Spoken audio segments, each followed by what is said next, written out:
All right. How's it going, everyone? Thanks for thanks for joining me tonight. This music is a bit more energetic than I expected. Um, yeah. So thanks for coming back. If you just joined me for the last stream I did, maybe about 2 hours ago, it's Thursday night, so we did the first 15.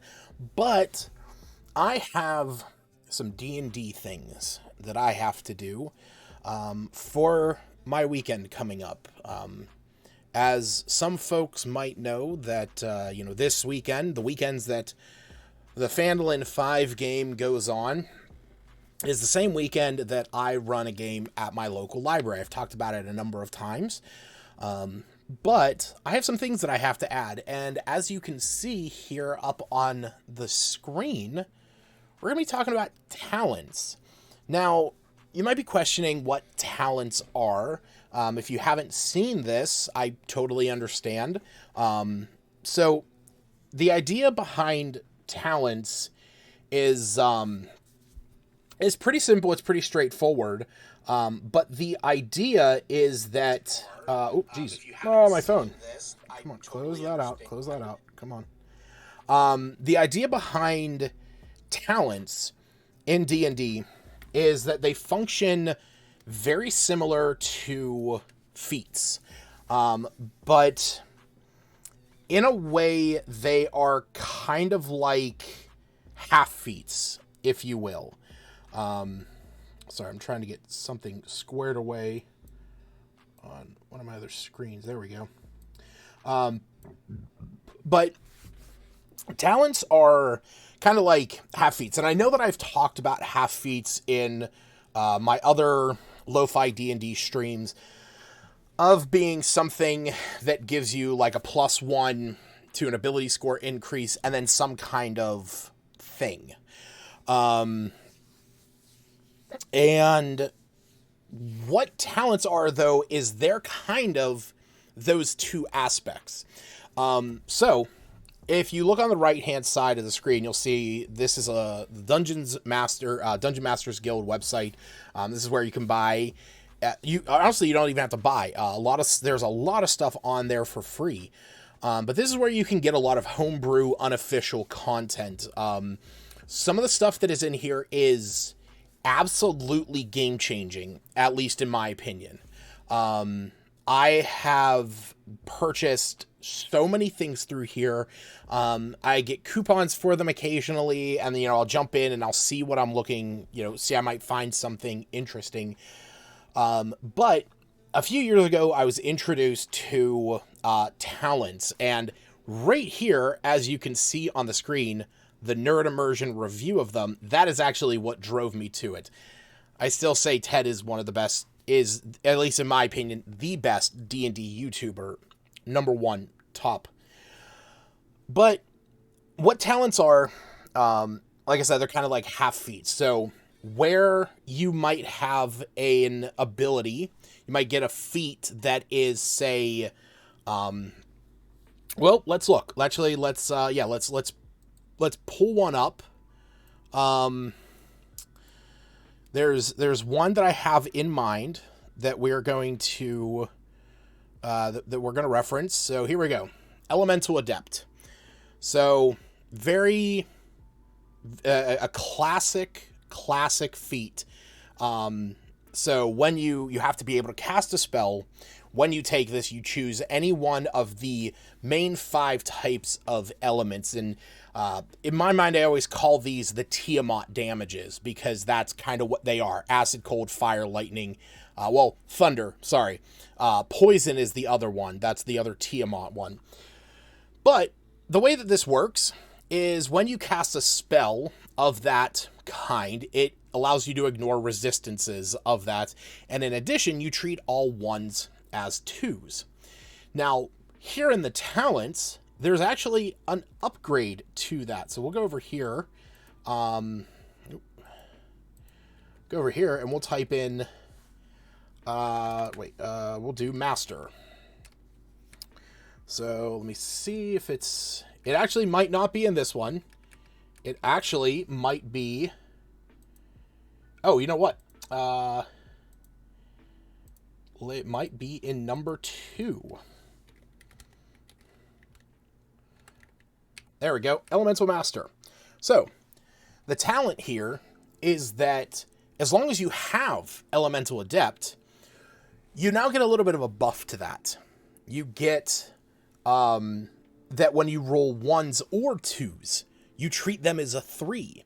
So it's taking what you already have and making it a little bit stronger. So as you can see here, extremely lucky.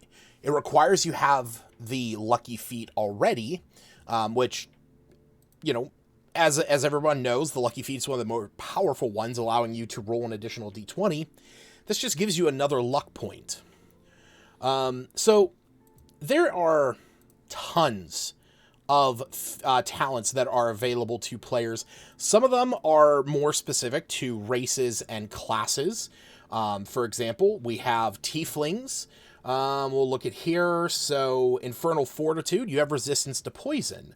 And then you have ones that are tied to the classes. For example, a Cleric might want, let's see here, extra domain knowledge. You can take another domain that your god is related to and gain access to those spells. That's just opening you up to a whole slew of options. Then there are ones that are tied to certain factions. If you're familiar with my Phandalin 5 group, those players actually have talents from factions. And then there's more generic ones. Stuff that give you minor bonuses to skills and ability checks and whatnot. Also ones that give you some passive buffs, just a +1 to con saves. That's great for somebody who's trying to concentrate on spells. There's also stuff where, being able to re-roll a dexterity saving throw and having to use the second one. So there's a lot of options in here. And the reason why I'm talking about this and the reason why I'm putting this on a pedestal tonight, I was actually planning on doing this stream tomorrow. But unfortunately, I have to work tomorrow evening, so I'm not going to get the opportunity before Saturday jumping in to what my, jumping into my player's game at the library.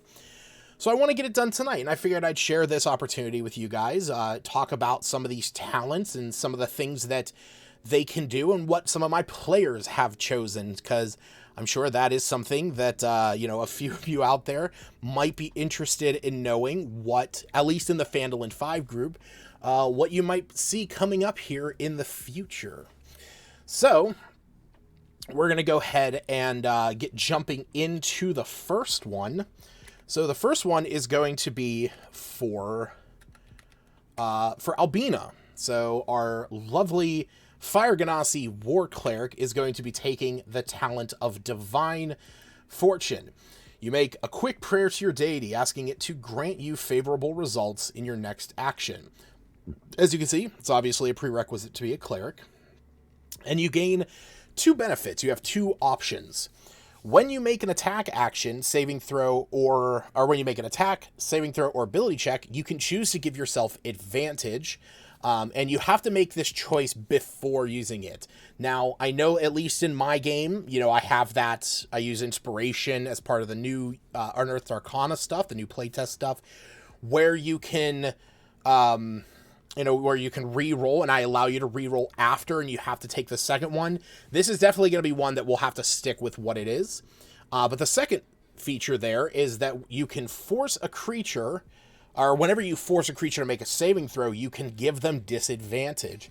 Now, this is extremely powerful, and why I feel that Hannah has taken it for her character, because as most of you would know, if you watched the Phandalin 5 game, Albina is prolific at summoning her spirit guardians. She gets that giant bubble around her with all those flitting little creatures that I just cannot stand most of the time because they are so powerful.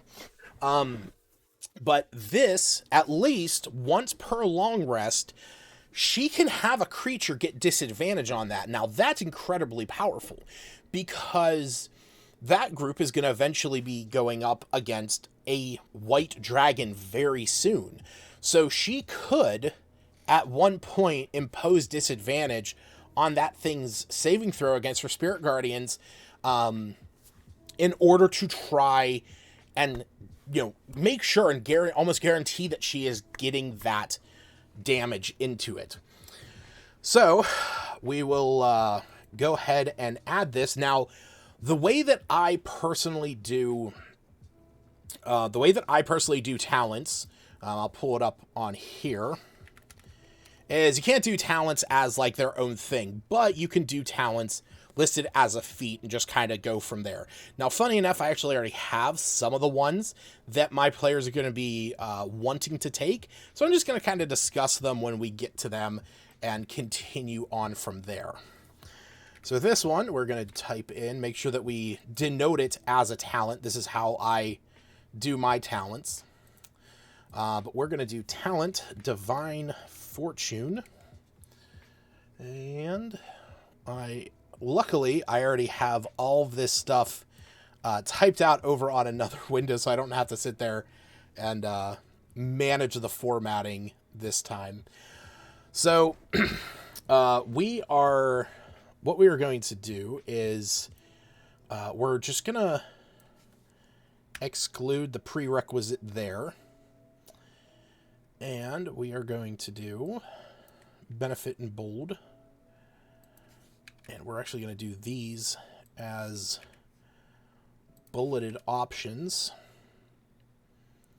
So this is going to be bold and italicized. This is also going to be bold and italicized. And then, there we go. Cool. So the snippet, now, again, the thing to keep in mind is your snippet is going to be what appears on your player's character sheet. If we take a look at some of these characters here. Oh, don't want to pull up Dobbin. That's he's a character that shows up in P5. Come on. Not what is going on? Why does it keep going back to Dobbin? Okay, well, we're gonna go to characters.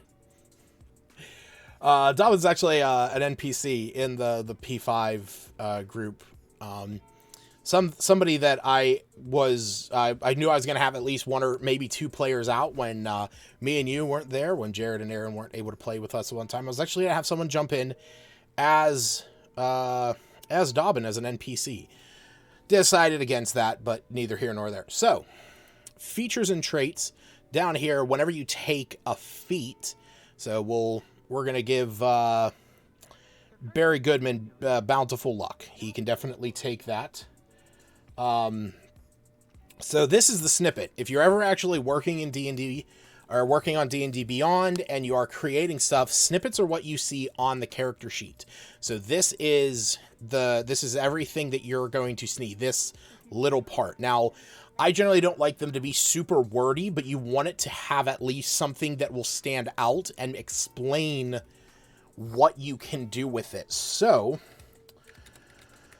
once per long rest, you can grant yourself advantage on a D20 test. This is using the new terminology from the playtest material because I like it. I think it's more succinct. Or impose disadvantage on a creature's saving throw from a spell you cast. There we go. So we'll go ahead and create that. All right, so now in here, the prerequisites, I don't necessarily think that I'm going to put them in there. I just don't think it's necessarily worth it. These are very specific. These are only ever going to be taken either, if you're looking at the book. Now, kind of something to mention, at least in the way that the book structures it. Oh, by the way, wow, sorry, 15 minutes in, and I'm only remembering. Dragonix. There it is. Right here. Right there. Okay. Manix, Dragonix, Menensula. Check this guy out on Dungeons, on the Dungeon Masters Guild. As you can see on the screen here, it's only $10. He has 3 separate books. I have purchased each one of them. There are mostly all the ones for players are in number 1 and 2. Number 3 has a lot more multi-class stuff. You know, Bard, Sorcerer, Druid, Paladin. Not that it doesn't have some stuff depending on your race.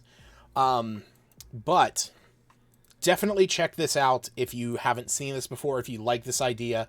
Like I said, I kind of rambled off and then we got into other things, but talents can be taken as part of your, whenever you reach levels 4, 8, 12, 16, where you get ability score improvements, you can swap out an ability score improvement for a talent. So you could take, you know, a +1 in something and a talent, or take 2 talents instead of your ability score improvement and a feat. So I want to touch on that before we continue, because I want to give Dragonix all the credit in the world. I absolutely love this book. My players, well, it offers them a lot of options, and there's a lot of times, you know, what am I going to take?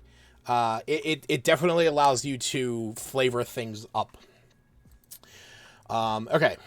So not really going to worry about this. Honestly, I don't think I'm going to do anything beyond just doing this, because it's just a thing you can do. There's not really anything in here. But I am going to have to, you know what? We'll do it like this. Let me copy this, put that down there. Oh, nope, didn't mean to do that.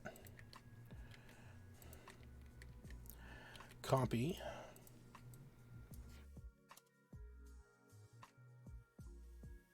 Okay, let's quickly save this. We're going to go into actions, and this is going to be general.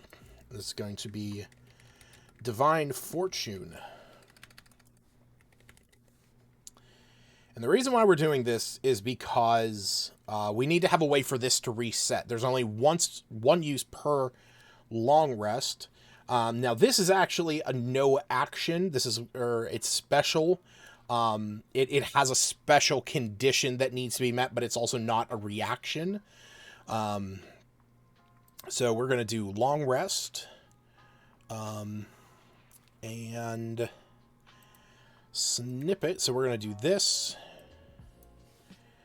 And when we do this as an action, whenever you're adding this as an action on Beyond, this is actually going to be where it would show up in here. These are the snippets for this. So you want to make sure that whatever's in here, you know, it explains what it's going to do. And that's, you know, we're going to do the same thing we did here. You know, you can grant yourself advantage on a D20 test or impose disadvantage on a creature's saving throw from a spell you cast. That's going to be, you know, straight to the point, understandable. And we're going to add limited use. It has 1. So there we go. That's how we're going to put limitations on it, is by giving it that action and then going in and limiting the action. So, and it's reset on a long rest, so we have that. So there we go. Albina's Divine Fortune is done. We're going to go on to our next one, which actually isn't in the book, but is something that is purely custom. So this is going to be the talent for Stacy's character, Iluna.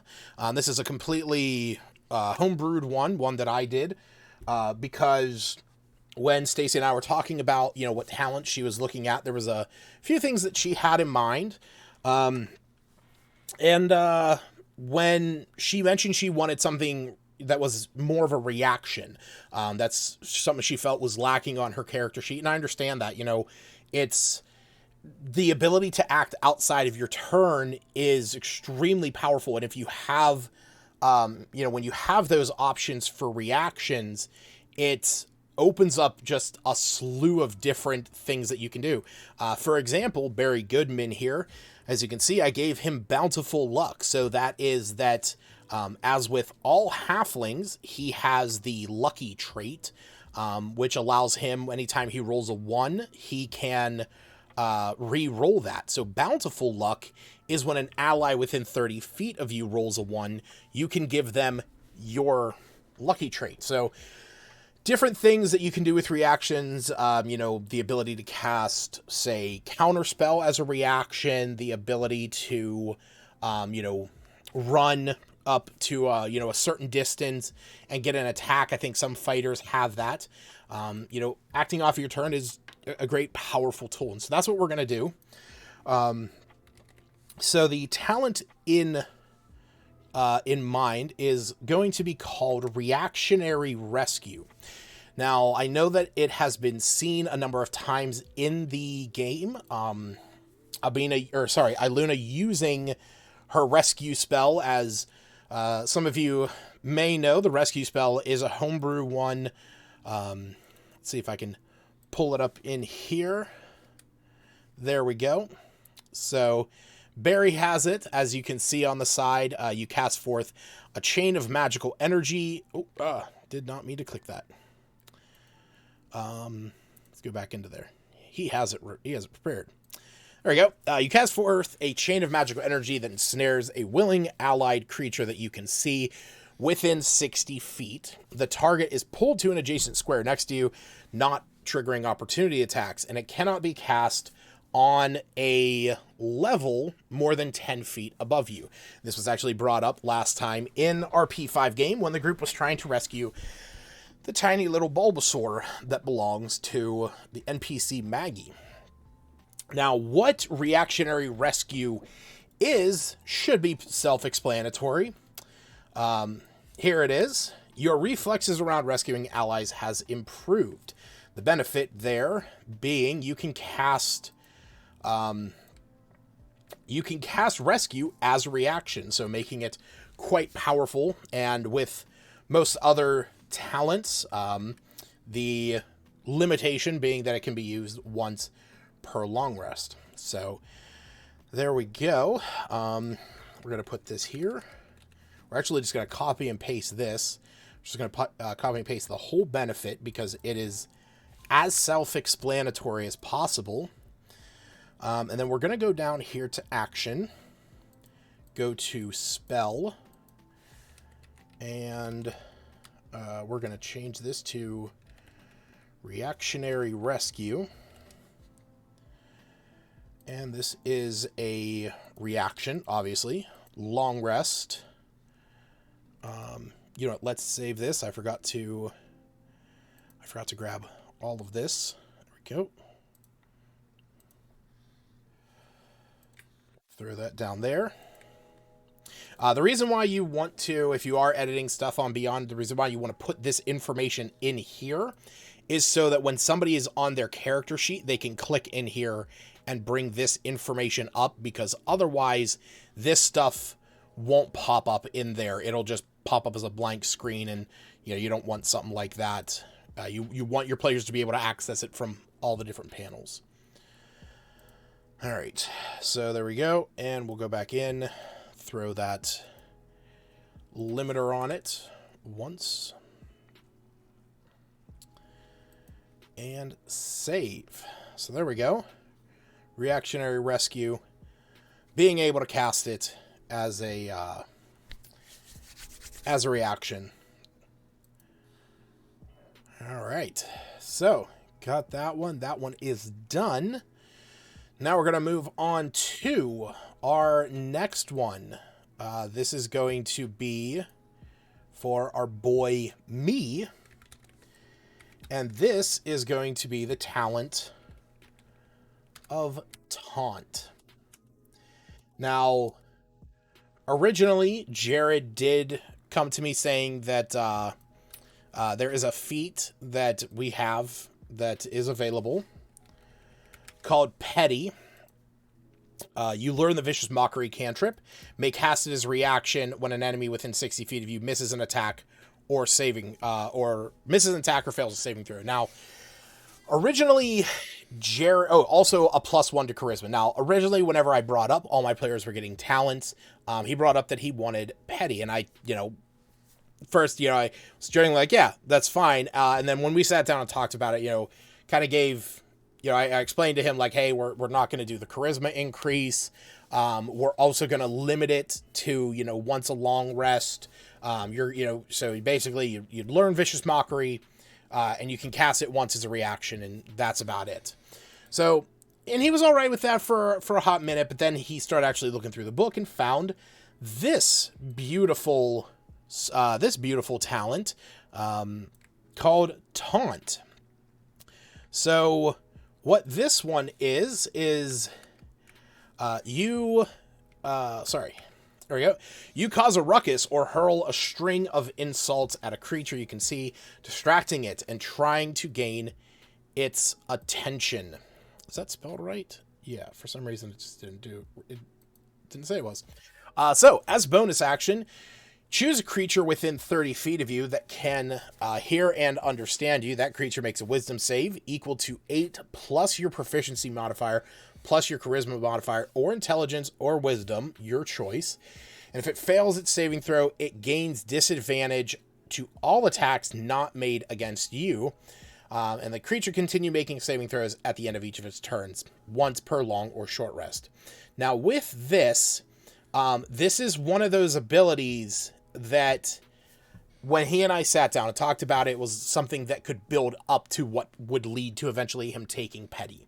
So that's why we decided to go with this one, which I think it's a good option for him. I think it's, something that definitely fits his character. Now, there is one thing I need to look at, and that is actually on his character sheet. I need to see what his...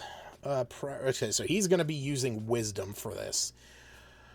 So, the reason why I needed to see that is because when I do the snippet code, I need to make sure that I have the math done correctly, because he's obviously not going to use something that is low. He's going to want to use his higher ability. So, we need to pull his wisdom modifier. So, down here is, as a bonus action, how are we going to do this? As a bonus action, a creature within 30 feet makes a wisdom saving throw, or wisdom save for short. And then we'll do DC. And what are we looking at? So we're going to do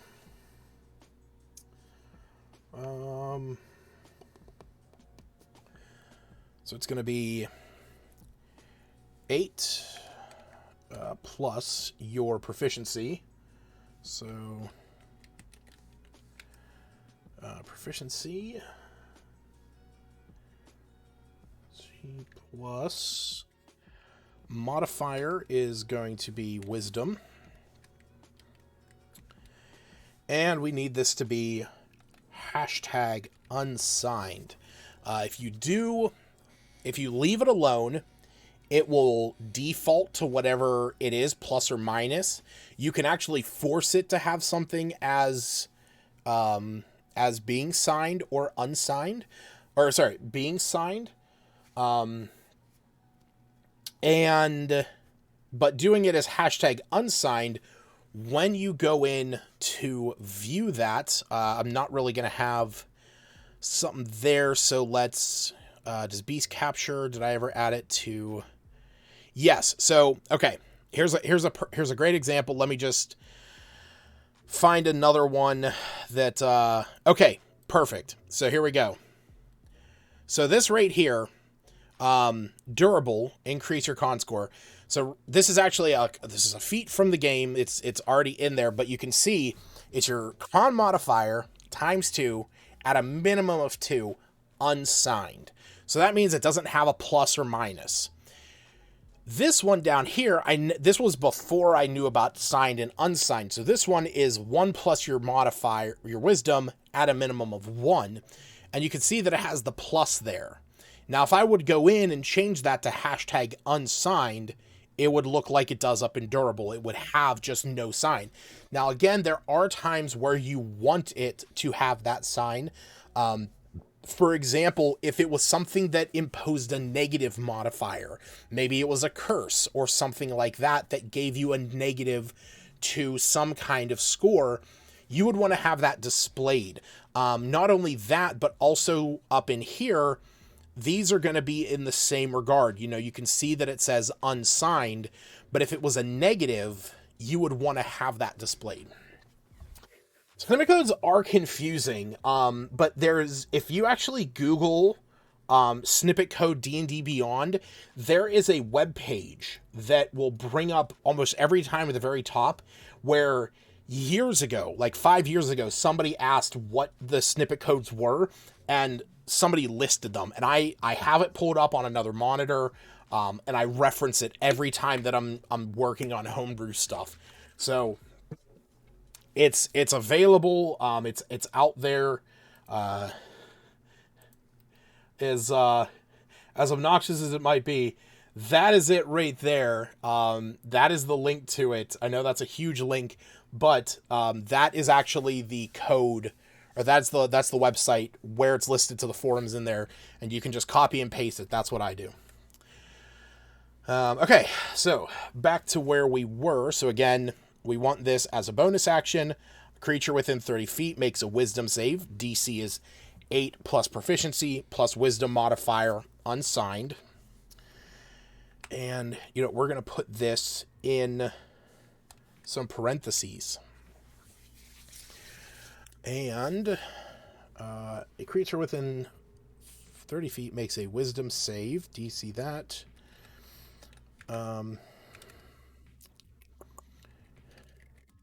Gaining disadvantage on all attacks not made against you. It doesn't actually say how long it lasts. It just continues to make them. As a bonus action, a creature within 30 feet makes a wisdom save, DC that, getting disadvantage on all attacks made against you until it saves.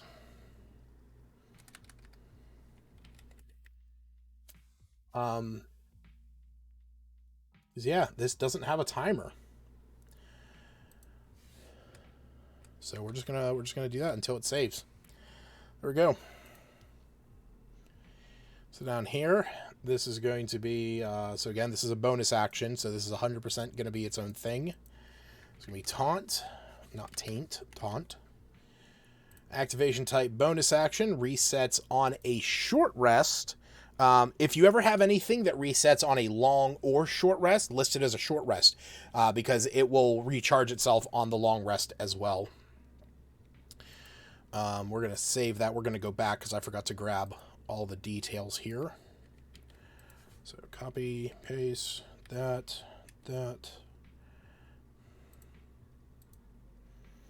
Yep. Bam. Bam. Cool. Save that. Go back in.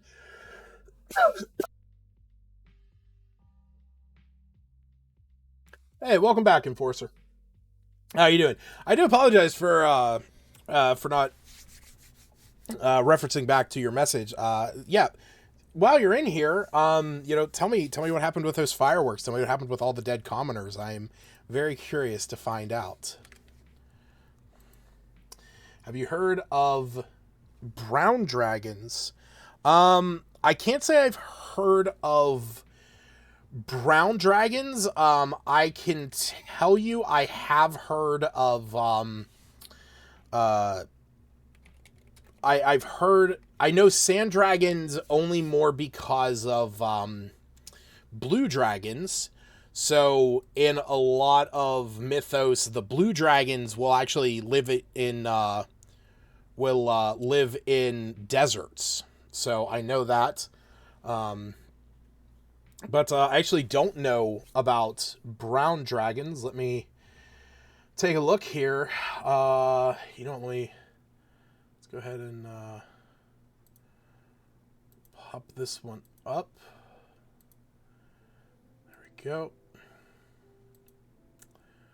So yeah, there we go. We got some brown dragons. So group of evil aligned. Yeah, so it's chromatic. So the cultist showed up as the goddess of harvest had to die, so sadly had to rush this as the party was trying to run away as I wasn't super... So the cultist showed up as the goddess of harvest. We had to rush this.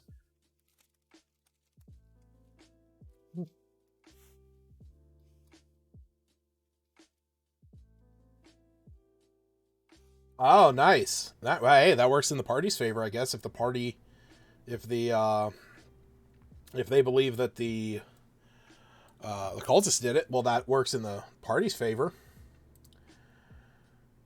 All right, go back to this. Good, we got limit 1. Good. All right, and get that one saved. There we go. Okay, so that is Taunt. All right, up next we have another custom talent. This one going out to Chaboy Seftis, Volcanic Eruption. Wasn't sure what to do if they left, but yeah, the goddess is dead, and they ended up fighting the cultists as the Ravenloft Mist moved in. Very nice. Very nice. Yeah, that's always going to be something that you as a DM are going to have to deal with. In a lot of cases, your players are going to go against what you anticipate them doing. And you have to be ready to, jump in and improvise and change things on the fly. That's just a constant thing. That is the struggle of a DM. That's the thing that you do all the time. All right, so I did have some flavor text on here. I need to pull that up. Let's see. Here we go. Oh no, yeah, this is it. This was the flavor text. There we are. When you rage, you can turn the area around you into a superheated biome. Now, for those of you that are unfamiliar that might be watching this, I know I had it popped up whenever it was in there. Barbarian level 9 Path of the Cataclysm right there. Now, Path of the Cataclysm is obviously not a standard subclass. That is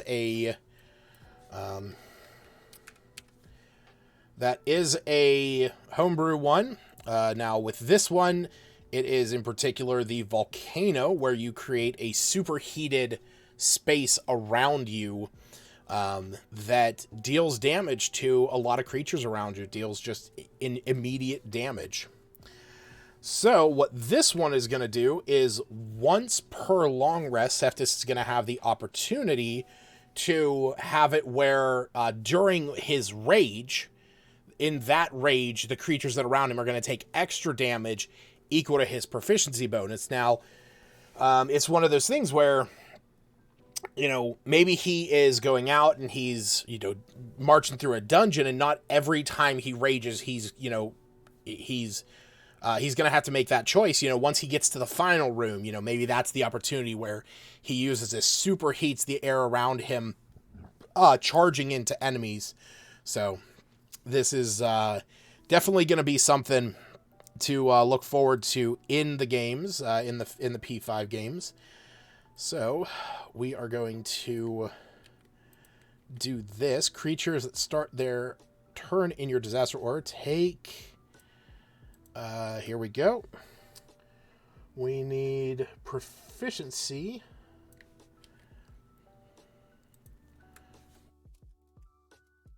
And we're going to do, again, unsigned. No, actually, we're going to do signed. Take +4 damage. Because we want that to be that plus. There we go. So, copy.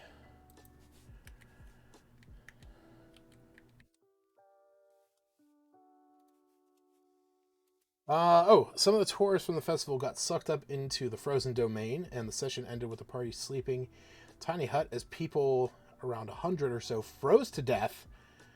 Some headed into the woods, but the party just heard screaming and no one came back. It's impressive. Good for you to kill off all the commoners. Yeah. So the way that you ran it then is when the goddess of harvest died, the world kind of froze around her. That's smart. It's a good way to show immediate change in the world, and it's very quick to show that this is going to be a big task for them to handle. So I give you credit on that one. All right.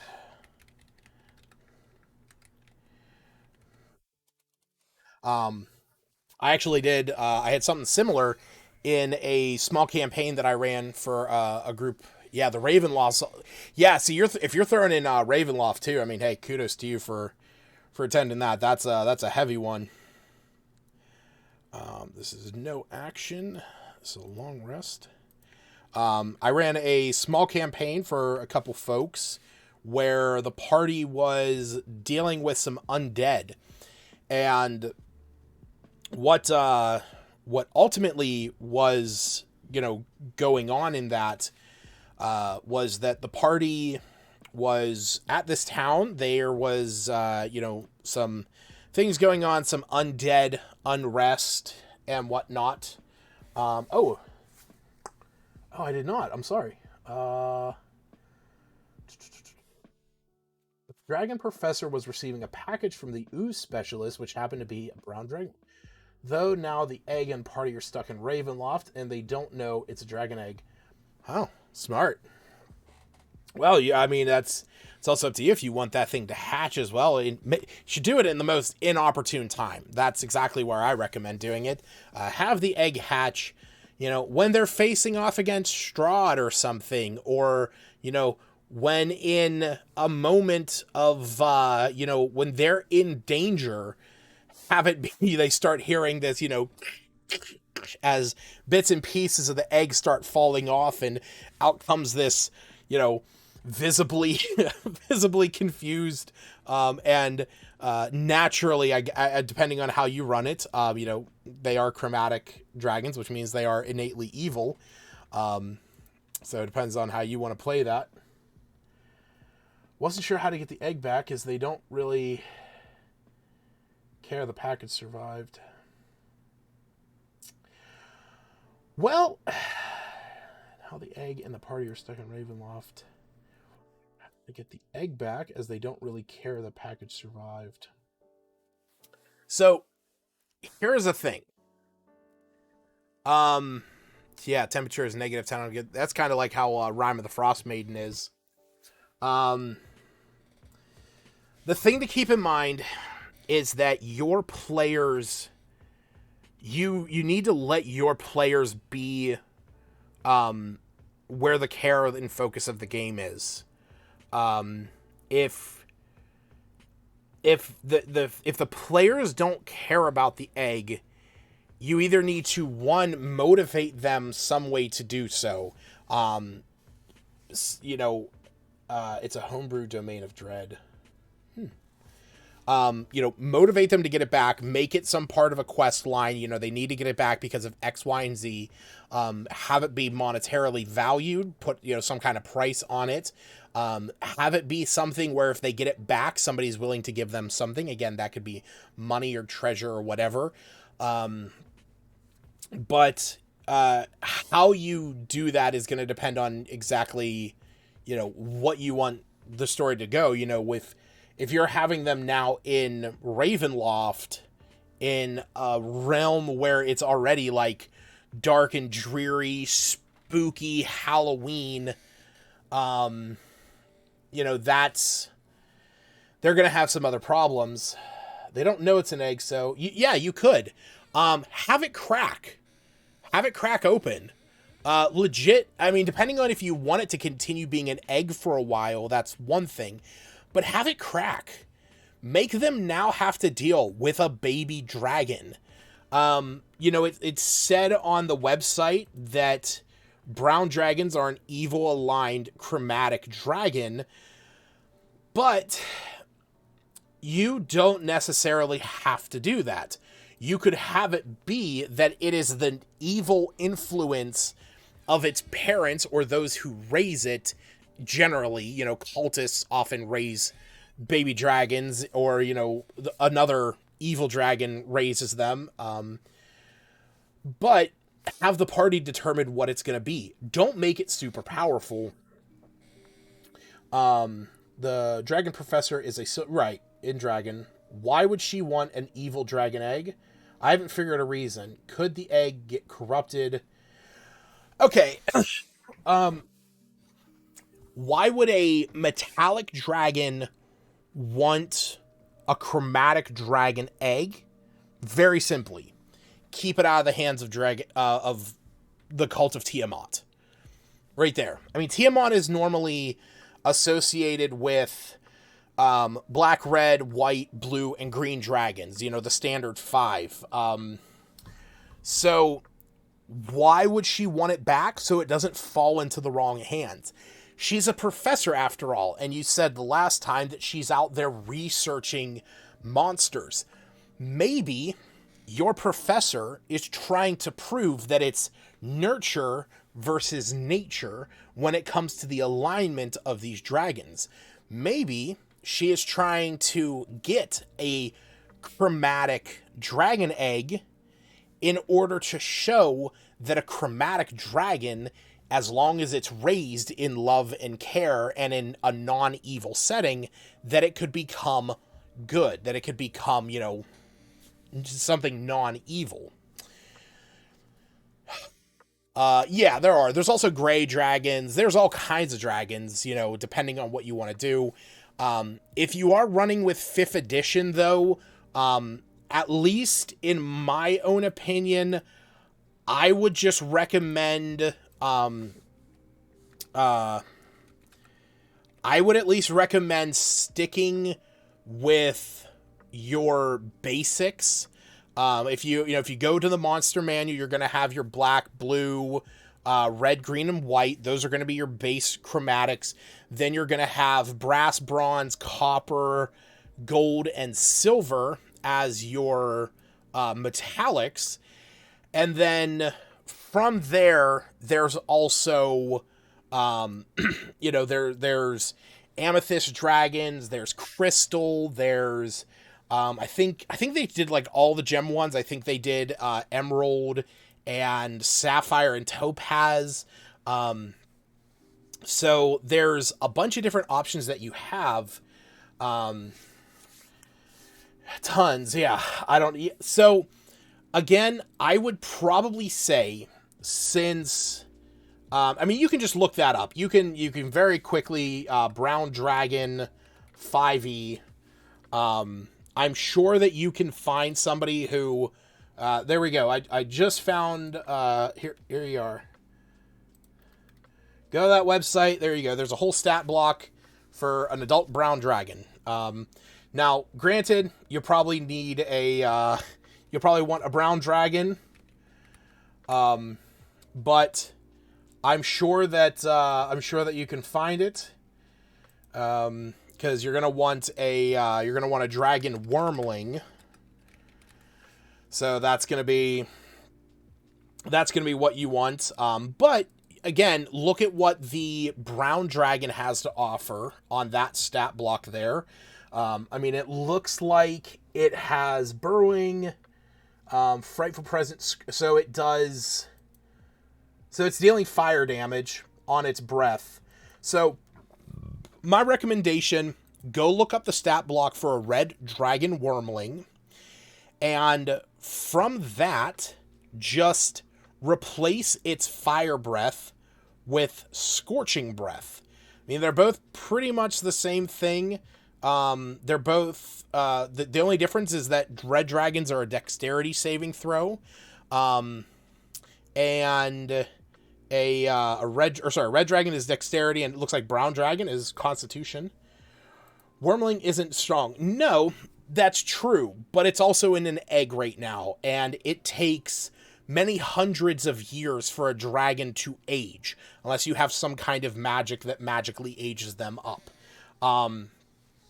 So, also, your party is going to be holding on to this thing as a, like, if you have it crack and reveal itself, and now the party has to deal with a small little dragon wormling, well, that's how your party has to deal with it. If you introduce it, if you just leave it as the egg and have, some kind of exposition, there's some mist that rolls in that the professor is there. She's in her dragon form, and she reveals that she's a dragon, and she's trying to, now that they have the egg, she needs it back, so they need to get out of Ravenloft somehow, and get it back to her because she needs the egg in one piece, she needs it back. She, make sure that it's not hurt or damaged or anything, and maybe along the campaign you have it hatch at some point. You could do it that way. Like I said, if you want to just introduce the dragon very beginning, you can have it become something that is already hatched right then and there. That's an option. However you have to do it, your main goal is going to be, build it in to, build in a reason to have the characters care about it. Again, that's going to be up to the professor. How would the dragon professor get to Ravenloft? Magic. I mean, our egg, yeah, our egg better not hatch along the way. Well, yeah, depending on if, how you guys run it. I have notes on that one. How would the dragon professor get there? Well, you have to think about how anybody gets to Ravenloft. The mists of Ravenloft. There's an entrance there. Dragons are innately magic. This dragon, who is a monster researcher, as you said, might already know how to get to Ravenloft. So she might already be able to get there. Or you could have it where, since the, you're the DM, you can make shit up as you go. But you could have it where, something, where the mists in the forest are available and the players get wafted there, and then suddenly it's gone.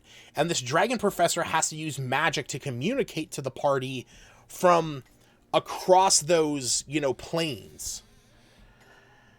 And I have the cleric has a magic item kits. Wait, what? Cleric has magic item kits. Lets them teleport between flames they have seen. They're saying Ravenloft because there's a 10% chance it can work because they're trying to use it. Wait. I don't understand that. Wait. The cleric has a magic item that lets them teleport between flames they have seen. Though I'm saying because of Ravenloft, there's a 10% chance it can work because they were trying to use it to get home. So, your cleric has an item that allows them to teleport. Is that what you're saying? Between flames? Like, if I light a campfire in, Neverwinter and one in Baldur's Gate, can I teleport between them? Is that what you're saying?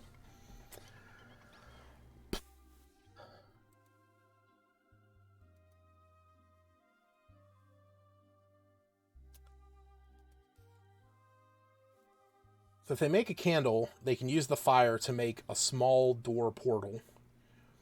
Yeah, that is a broken item. I will tell you that. I hope that thing has uses, and it's not. I hope you have that thing with uses, because that is very powerful. Have it just not work.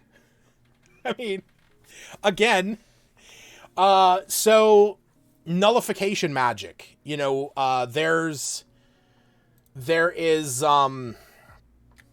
anti-magic, fields of anti-magic. Well, actually, let me rephrase that.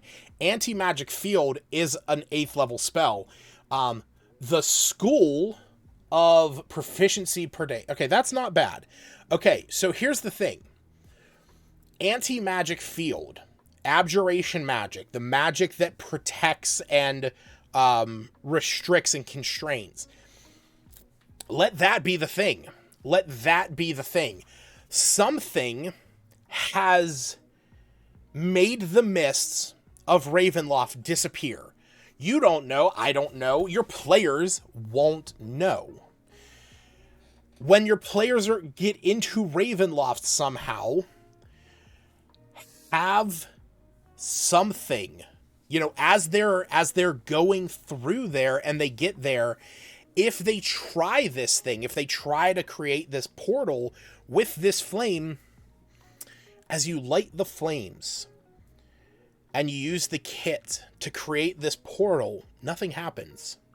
The flame is burning, and you know you've done this before, you've used this, but you feel that there's no magic behind it. There's something wrong with it. Have it be that while your players are in Ravenloft, that certain magics are affected. And what are those certain magics? Teleportation, conjuration of some kind. So your players won't be able to just zip in and out. There is something causing it. That could be, that could be an item that is in Ravenloft Manor. Maybe Strahd has it. If you're looking to play up Strahd, be my guest. But they already tried it. I had them roll a D100. It was a 10%. Had them say they made a small circle but no portal. Okay. Wait, they already tried it. Yeah. Okay, yeah, that's fine. Have it be like, you made this small circle of flame and there's no portal. Have it be something, have it be something that, maybe your players go into Ravenloft and they start to speak with some of the NPCs out there, where as they are, as they're talking to the Barovians, maybe some of them are, some of them are clerics. Maybe some of them are wizards. Maybe you have one of them who's going mad, who's like, the connections to the outside world are gone. I cannot leave, we cannot leave this place. Travel between here and the other realm is cut off. Have it be that, again, conjuration magic has been stunted. Nobody can teleport. Maybe Misty Step has a chance that it teleports you, not exactly where you expected, but within a certain area. Phase Step might be affected by that. Anything that deals with teleportation or conjuration might be affected by whatever this is, and people are trying to figure it out. Have that be a small adventure that your players have to go on to get out of Ravenloft. If they're there and they're trying to get out and they're trying to go home, they have to figure that out. Set up some small encounters where it slowly builds up, there's this weird, a few days ago we saw this weird glow, or, when somebody got here, there was this weird glow that came from the manor, and that, drives the players there. They were given the items as they are the champions of the respective gods, and I mentioned that their gods don't have power here. Okay, yeah.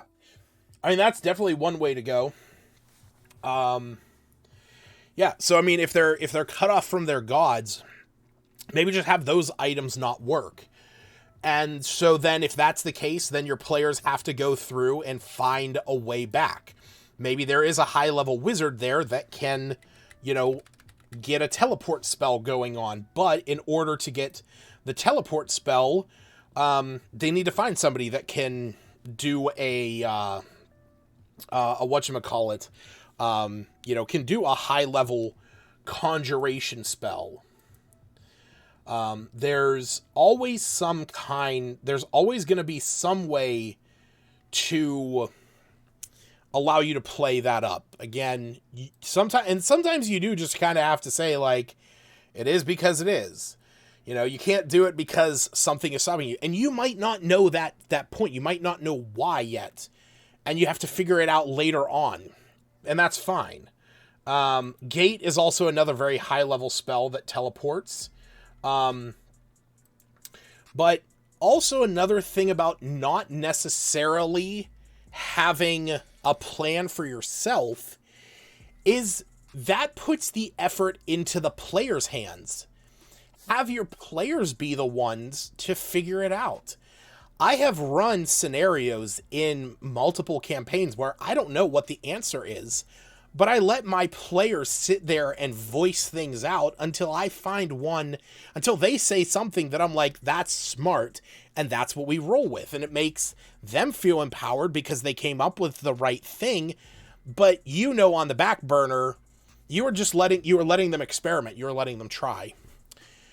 I'm trying to portray there's no hope, but it's not going great. They all pass the extreme weather check with ease.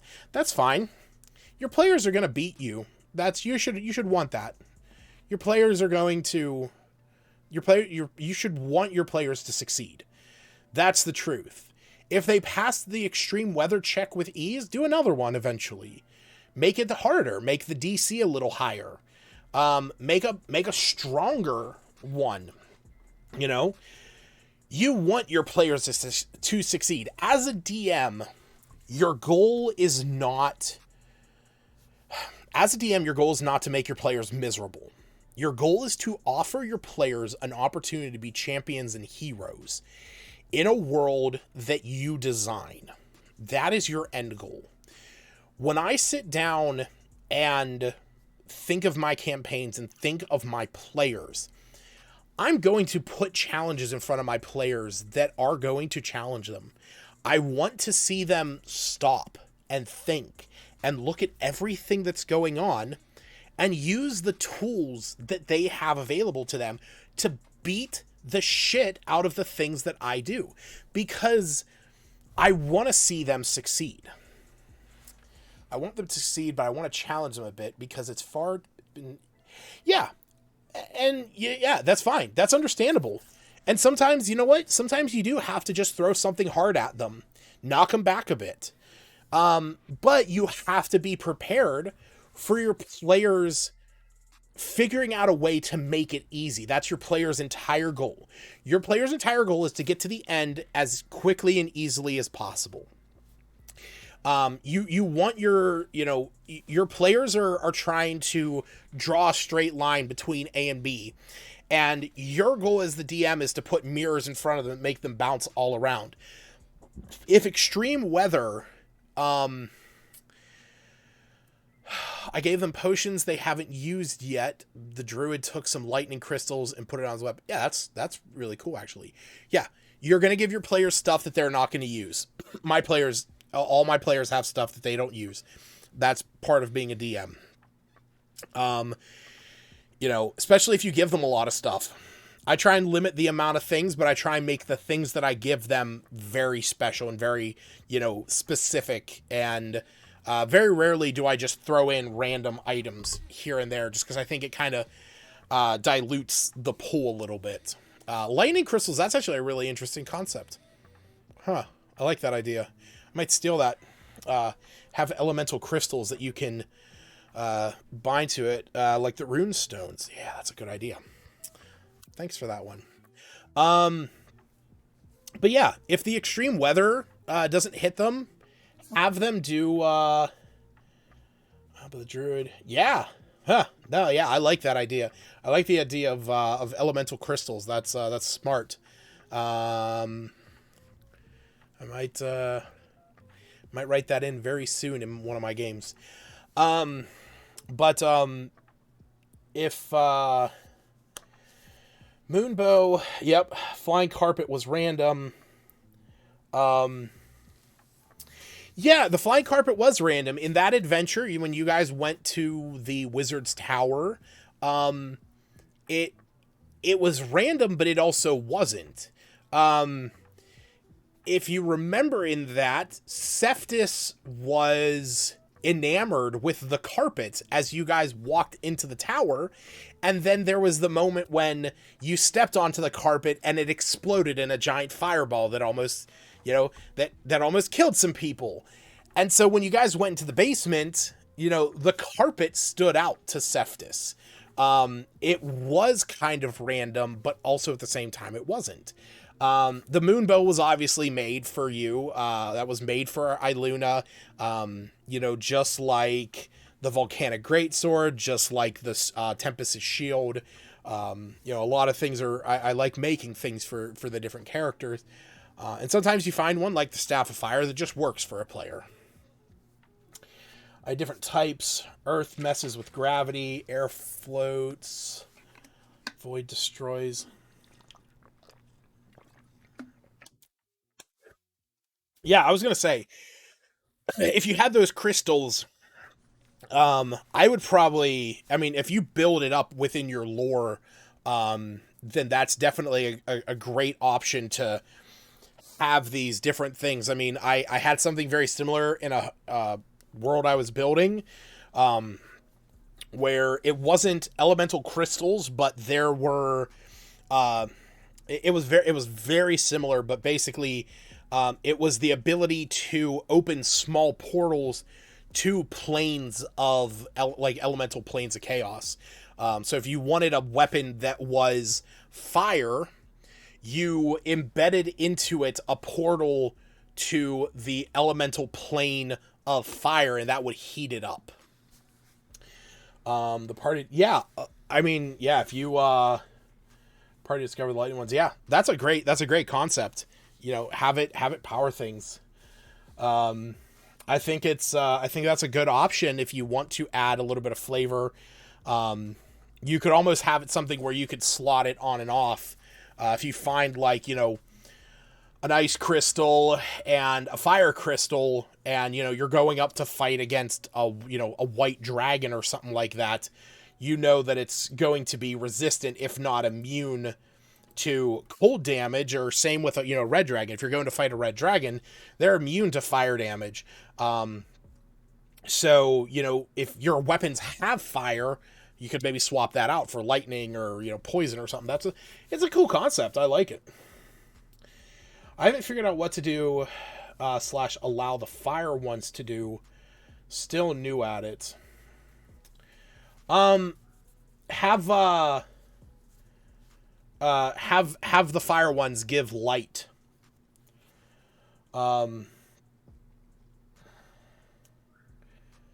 yeah, have the fire one create light. Basically, turn them into flashlights. Because I was gonna say the sun one, eliminating smoke. I would have even said that one, to do radiant. But could have it just be like these little glowing things, or have it be something where you can touch stuff and ignite it. You know, have it be like if you were trying to untie somebody, you could use that to burn the ropes. You could strap it to the center of a bow, and when you pull an arrow back and it touches the stone, it ignites the arrow head on fire and launches out. Crystal basically stores, so lightning literally so lightning literally holds lightning. I mean, it's a cool concept. It's It's definitely something to build into your lore, these elemental crystals, because when you come up with something like this, you have to imagine that unless it just happened, unless there was some magical essence that just created these things, they have probably been around for some time. And people are going to use them, like you said, using the lightning to power places. You could have the ice ones creating refrigerators. You could have the gravity ones creating stair lifts and stuff like that. All kinds of stuff. I mean, life crystals. I could not see. I couldn't understand why not every garrison would just have like 12 of these on hand at all times. You know, oh shit, we just went to war. Have Jackson hold on to one of these.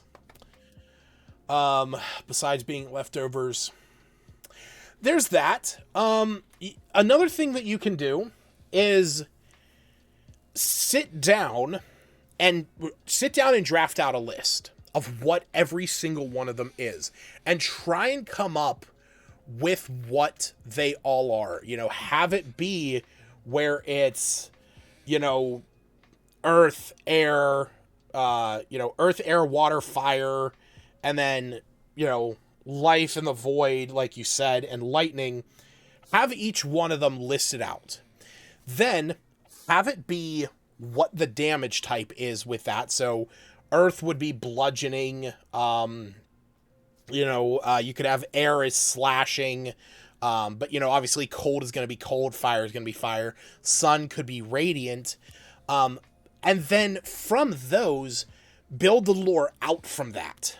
You know, what would have given earth crystals their power? Well, maybe nothing gave them. Maybe they just have that innate trait when they come from the elemental planes of Earth. Maybe these are things that have grown in the elemental planes of Earth, and somehow, when they came to this world, maybe a portal opened up to the elemental planes and some of these crystals fell out. Maybe they just exposed themselves into the world and they have started to pop up in certain places. Maybe where they pop up, there are thin veils between the elemental planes of fire or the elemental planes of earth. Have that be the lore behind it. Maybe your veils between they're not abundant, but in different locations. Yeah, no. So the thing to keep in mind one of the things that you could do is have it be that in certain locations, the barrier between the material plane and the planes of chaos, where the elements exist, they're thin. They're thinner there than they are anywhere else. And have those crystals pop up in and around those locations. They're very sparse and scarce, and they could show up anywhere. You could have them literally show up anywhere at that point. But have it be that they're in hard to reach locations. Maybe they're protected. Maybe the earth ones are protected by golems. Maybe the fire ones are protected by myrmidons. I mean, you could actually have myrmidons for all of them, but maybe they're also protected by fire methods. Have the cold one be on the top of the highest mountain. The world itself is extremely magical, though. Right. So, and in that case, maybe that's the reason why. Maybe the world is so magical because the veil around this world that connects to the external planes, to the planes of chaos and the planes of good and evil, maybe they're so thin, and that's what causes the world to be super magical. There's just this innate influence from all the other planes and places that exist outside of the world. Lightning is protected by a thunderstorm and blue dragon. Yeah, that's a great option. That is a good option. You could have each one of them protected by an elemental dragon as well. So you could also run with that. Take all the dragons that are in, take the dragons that are listed in the monster manual and in Fizzbands, and give each one of them a crystal type. You know, psionic ones are going to be a lot of your gemstone ones, but then you're going to have your elementals, you know, and really that would cut it down to 5. But here's a big thing I want to say. Try not to go overboard with the amount of the kinds that you want to put out there. Limit yourself, just because the more you put in and the more options there are, the more you also have to manage. If you do it just where it's like the main elements, you know, and I would say fire, water, cold, water, ice, air, and earth, and then good and evil. You know, let those two be their own thing, you know, or light and dark if you really want to get into it. You know, radiant and necrotic. You could do fire, cold, bludgeoning and slashing for earth and air. And then have, like, even if you wanted to go a little beyond that, you know, lightning is obviously going to be, you know, something that is also tied to air. So you could also have air be the lightning one. I'm just trying to keep the ones I've mentioned. Yeah, like I said, I would only keep to what you expect to use, what you plan on using and offering to your players. That's a big thing when it comes to that. Again, if you put too many of them in there, one, you might get lost up in the mix. Your players just aren't going to, you know which one to go for, if they even are going to care a ton about them. And you also have to run the risk of, if your players love these and they just want to turn the entire campaign as going around collecting all of them, you know, that's something you have to anticipate. Okay, I gotta get back to some of this.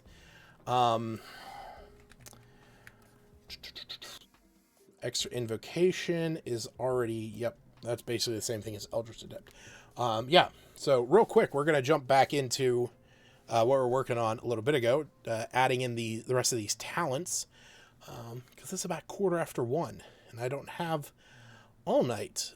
So, real fast, what we're going to do, we're going to get through the rest of what the players in our games went through, or want. I'm going to add the rest of them, so last we left off, Cephas was getting Volcanic Eruption. Smith is taking on Elemental Master. He's going to be able to treat 1s and 2s as 3s on fire-based stuff. Oh, you're fine, man. You're not distracting. No, that's actually why I like doing this stream. I like this stream where I can just chat with folks who jump in here. Don't think that you're distracting. It's why I like doing these streams. I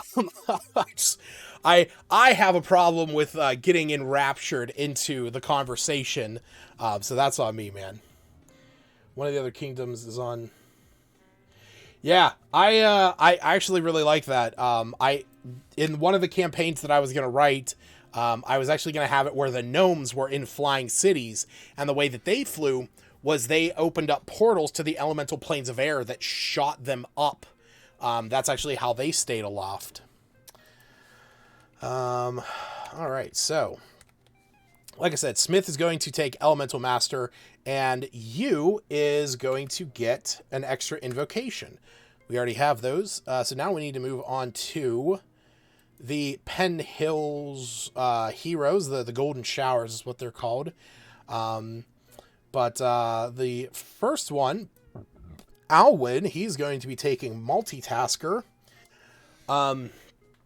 Which, those of you who don't know, the Multitasker feat that is available is quite powerful, as it breaks one of the 3 cardinal rules of homebrewing, which is don't fuck with concentration. But this one does.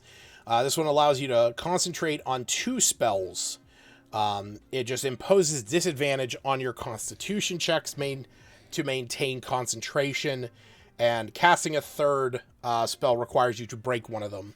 So, and you get to pick, and that also is the case if if you are breaking concentration. So, All right, so there is that, because I already did that one a while ago. As you can see, that was at about 2 years ago for one of the players in the original P5 group. Yep, I was going to say, I think I already had this one, but we're just going to clean this up a bit. So our ranger from that group is going to be taking the extra fighting style. So that is that. I actually don't know. Did I build this off of Fighting Initiate? Because Fighting Initiate is actually what it is. It's basically the same thing. Uh-huh. Yeah. So I'm kind of hoping that it's the same thing. You know, we'll definitely play that up as we go. I haven't worked on the details of the kingdom other than it's Japanese themed. So as far as that, I'm not worried about it. Yeah, that's always one of those things. I don't really mess with things until the players like are really going there. All right. I don't think I have extremely lucky. No. So we're going to create this talent. Extremely lucky. This is going to be for our boy Jack, who is playing a gambler fighter. And this is the one where you gain an extra luck point. So this is going to make things extremely simple. Actually, come to think of it, why don't I do this? Or wait, can I do... Let's do lucky. And we're going to be calling this... no, you know what? No, we're just going to leave it like that. We're going to leave it. I need to get rid of these copies, though. Delete that. Now I'm trying to think of how to send the professor to Ravenloft and explain that she's a dragon. Again, magic. You don't really have to explain stuff if you don't necessarily want to. It can just be innate magics. They have some item that allows them to do this thing. They have an innate magic that's limited in use. Or they know a way to traverse through the pocket dimensions, you know, to get from the material plane to Ravenloft, that goes around, you know, it's a shortcut or it's a side path into the mist, or, you know, into Ravenloft. Again, having an explanation is great because you can, you know, feed it to your players, but in most cases, unless it's going to be something where you're going to allow your players to partake in that, having an NPC just say, you know, have an NPC show up, have her show up. Yeah, there you go. A talisman, a mist talisman. That's perfect. It allows her. Oh, is that a thing? I actually don't know.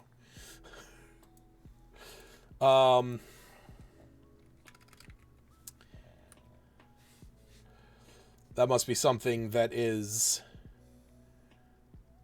out there beyond me.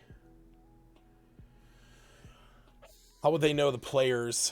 Wait, how would they know the players are there? I don't know. Well, I'm not sure what you mean by that one.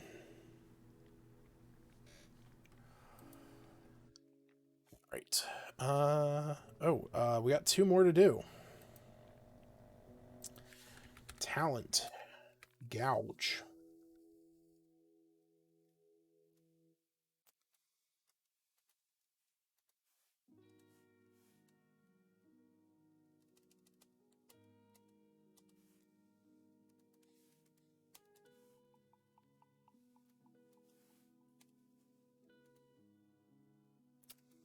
You treat the spear as a finesse weapon. Additionally, on your turn, you can choose to gouge a creature's eyes after successfully After a successful sneak attack with a piercing weapon, the creature is allowed a Constitution save to negate the effect of DC equal to 8 plus proficiency plus bonus. If the creature fails its saving throw, it is blind until the end of your turn. Okay, so how would the professor know the players are in?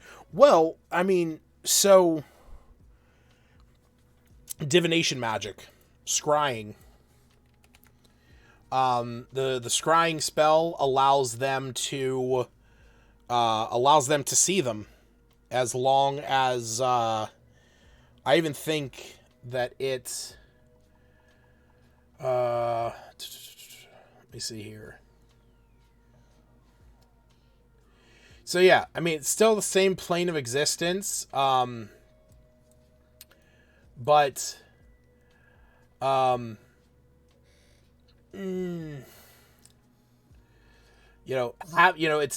the same plane of existence. They're still there.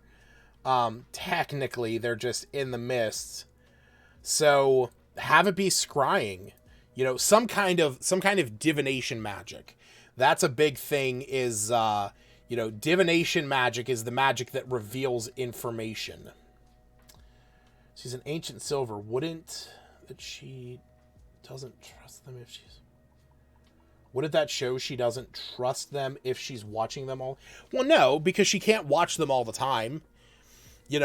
Creatures are still limited to abilities and powers and features and whatnot. She can't be constantly scrying on them. But she now has met the party. She knows of them. She is familiar to them. And she doesn't have something. Maybe she's just knowing them. So she has to, she would have to roll. The players would know. That's actually something. If a target knows that you're casting the spell, they can voluntarily fail that saving throw. Otherwise, they kind of, they kind of feel as if something is connecting into them. Yeah, I mean, if you put your players into Ravenloft and they can't get out and your NPC is on the outside, you either need to,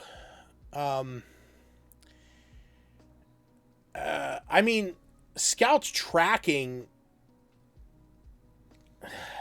The thing is though, that if Scouts are able to go in and out of the mist, why wouldn't the players? At least that's all I'm thinking. Because if the players can't just get out of Ravenloft, then normal Scouts probably aren't going to be able to.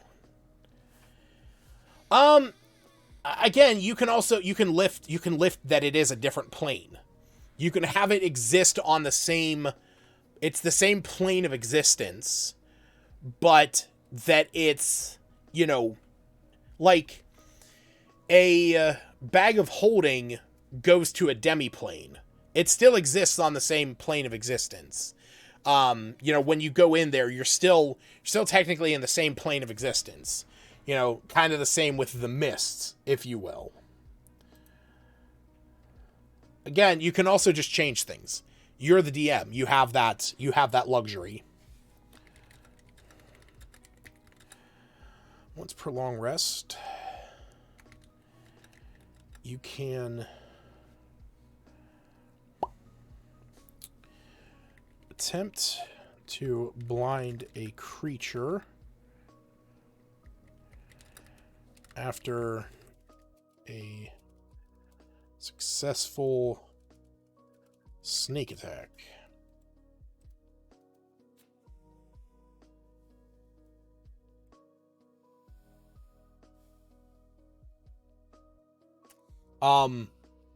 One of the things that I am going to recommend that you do, though, read not only the book Curse of Strahd, but read Van Richten's Guide to Ravenloft. Look at what it has.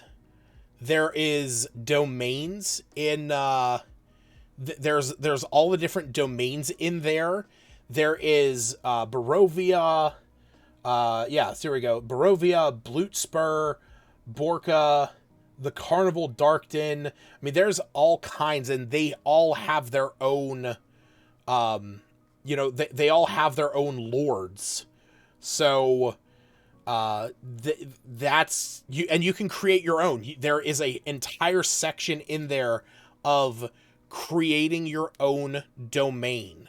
So, for example, what does the act sound like? Or no, sorry.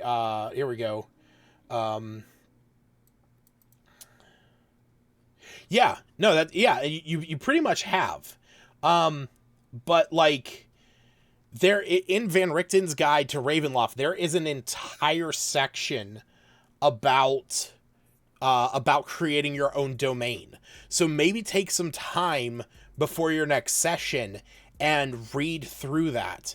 And like it even says on here, in a few sentences, describe how the Mists of Ravenloft operate in your domain. This might largely be the same as detailed in the beginning chapter, or they may too reflect the Dark Lord's nature of your domain. What shapes and sounds and smells appear within the mist? Do the mists behave in a predictable ways? What story do the domain's peoples ascribe to the mist? Do they have a personality to them? Where do the mists appear besides on the domain's borders? And how does the Dark Lord of the Mists use the mist to control the domain's borders? Because that's one of the big things, is that within Ravenloft, there are different domains. So Barovia is one of the most notable ones, because obviously that's where Strahd is. That's his domain. But you don't necessarily have to roll with that. Or if you read through some of the other domains, you might find one that aligns with what you want to go with, and it gives you, some idea of how to play it. If you want this to be something that is more of a psychological, the Dark Lord lives on an island surrounded by frozen ice. Okay, so cool. Let's take a look. So, Desire and Deceit. We got the Carnival. That's more dark. Darkton, Disaster, Fractal Realm, Magical Ruins, Ongoing Supernatural Catastrophe. That definitely sounds it. So Darkon could be an option. Masquerades, no, probably not. Dwindling. Here we go. Folk of Nia. If that's how you pronounce it. It looks like, yeah. Folk of Nia. There we go. Dwindling resources, fickle hero worship, impending disaster, suspicion, totalitarianism, and zombies. Gotta love zombies. A lot more disaster horror than anything. Definitely look up the other.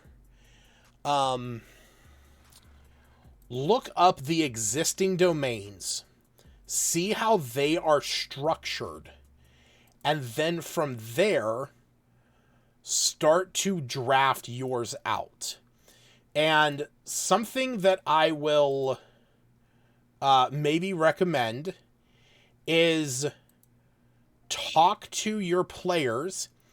If you want to go this route, maybe talk to your players and have them do some smaller things, maybe some small one-shots while you build this up.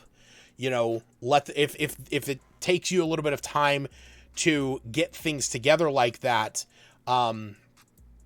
build it up to something that is going to be a little bit more substantial. And if you need to take some time to do that, explain that to your players, because you let them know that you want to flesh it out more before you guys start running in there.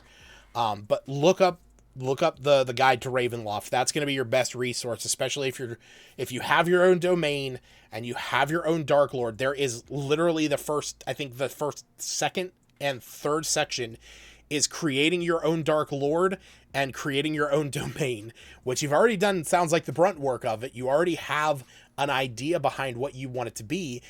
This book will help guide you in figuring out the more finer details. Once per long rest, you can attempt to blind a creature after a successful sneak attack with a piercing weapon. The creature makes a Constitution save. DC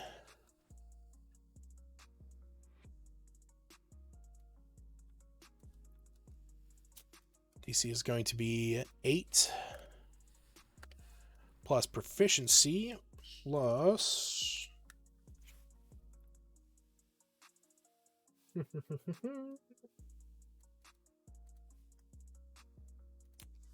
8 plus proficiency plus dex.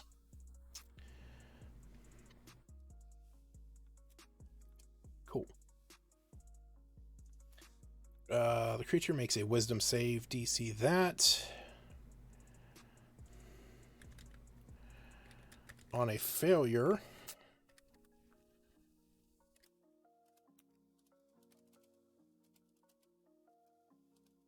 it is blinded till the end of your next turn.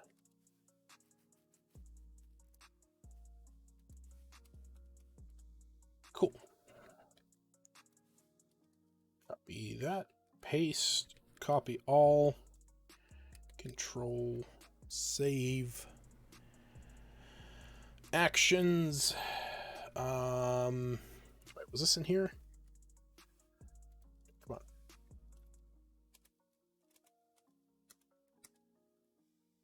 on. Though he never succeeded and experimented on the local village, turning them into hordes of zombies. There's a were-tiger clan. Soul and keeps anyone from going into or out of the castle bleeding and go and messes with the castle. Yeah. Look. Where was it?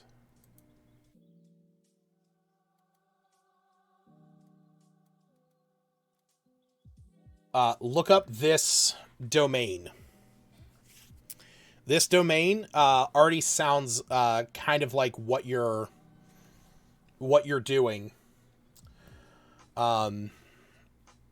Again, it's not specifically that it's exactly the same, but this is already going to have a lot of stuff, and you can work into that. But definitely look that up, because that is one of the domains in Ravenloft that it's already kind of leaning towards what you're thinking of and what you're working with. All right. So this is just going to be gouge, and this is a special no action. This is just a thing, and it's going to be once per long rest. Crud. Well, might as well change this.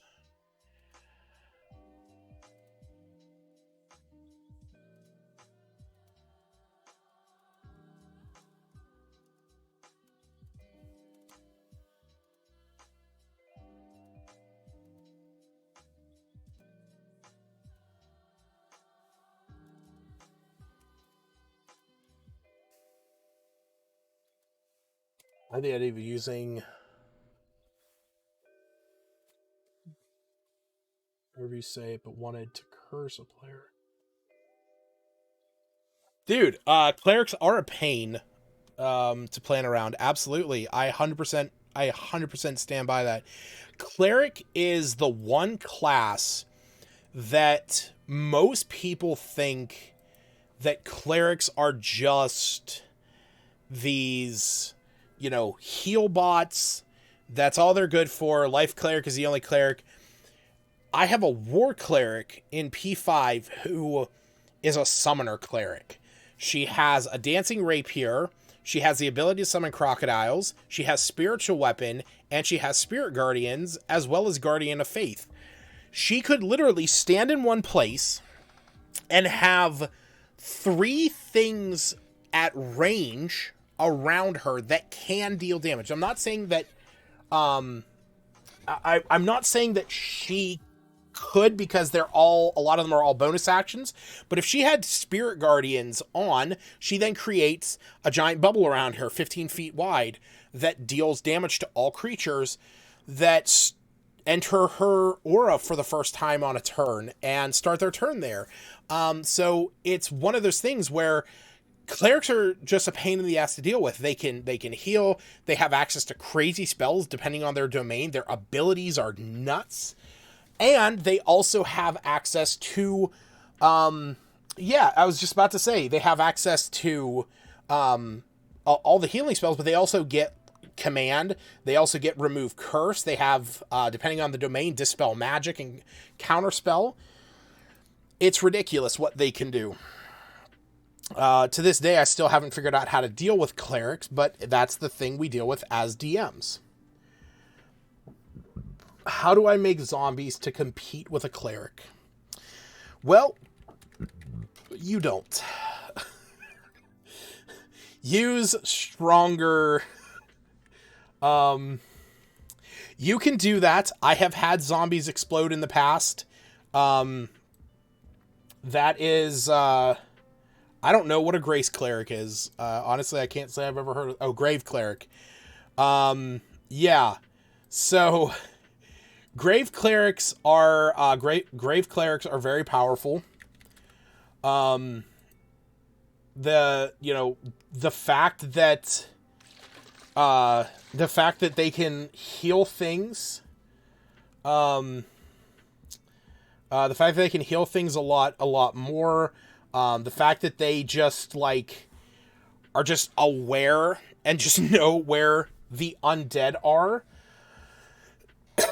But you're always going to have to deal with clerics, being able to turn undead and stuff. And one of the big things is that when you're talking about zombies, one of the things that you have to contend with is that they are, they're fairly weak. They're meant to be taken down. Super low ACs on zombies because they're very slow moving. There's not really a lot to them. They don't have they don't either also have a ton of hit points either. But something that you can do is make sure that the things that the players are fighting have undead fortitude. Zombies innately have it, but what that is when you kill a zombie, it makes a con save. And when it takes that damage, the DC is equal to 5 plus the damage it's taken. And as long as it succeeds this, it only drops to 1 hit point. So, and it can keep doing that, unless it's radiant damage. Radiant damage will just outright kill them, or critical hits. That was actually how my players killed a giant undead snake. That sucked. But have it be...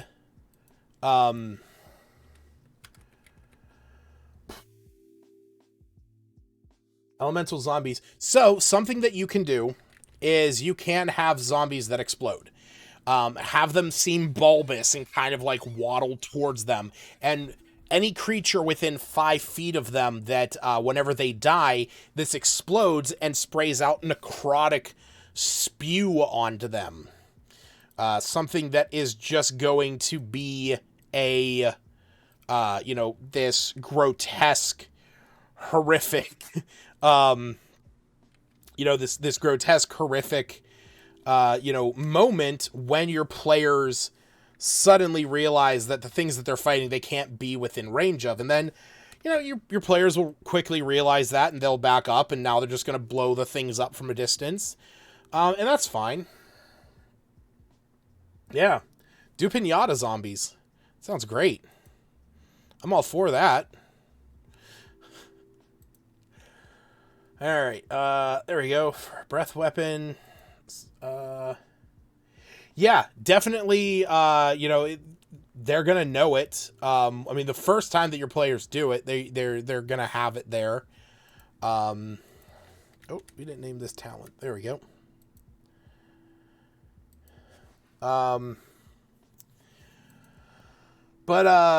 Yeah, also, another thing that I could recommend,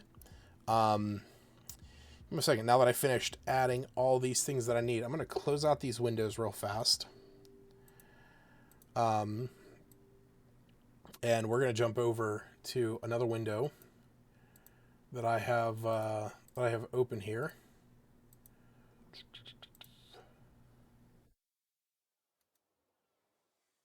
There we go.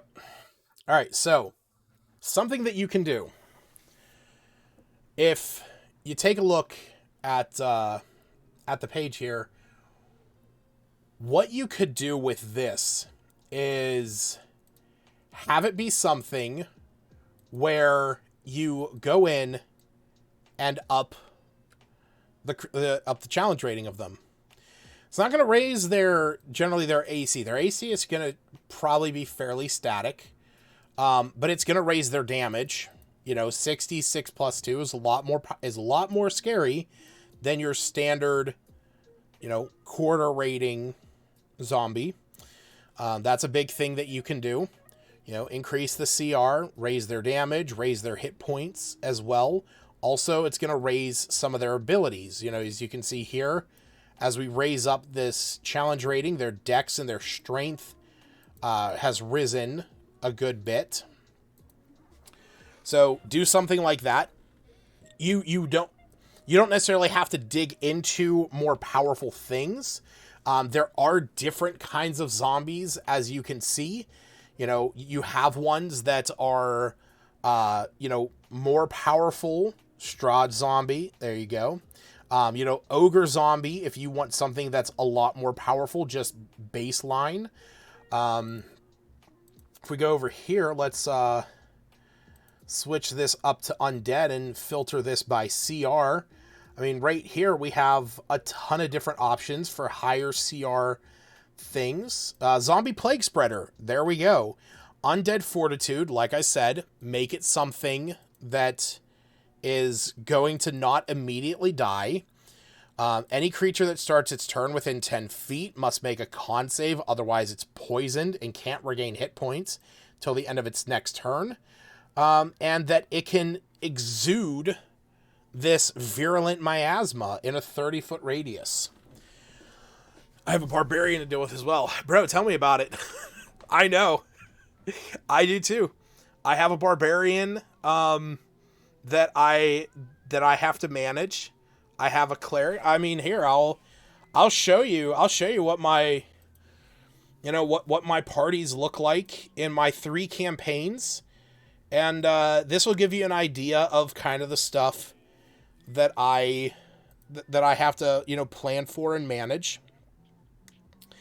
So right here, this is the party known as the Phandalin 5.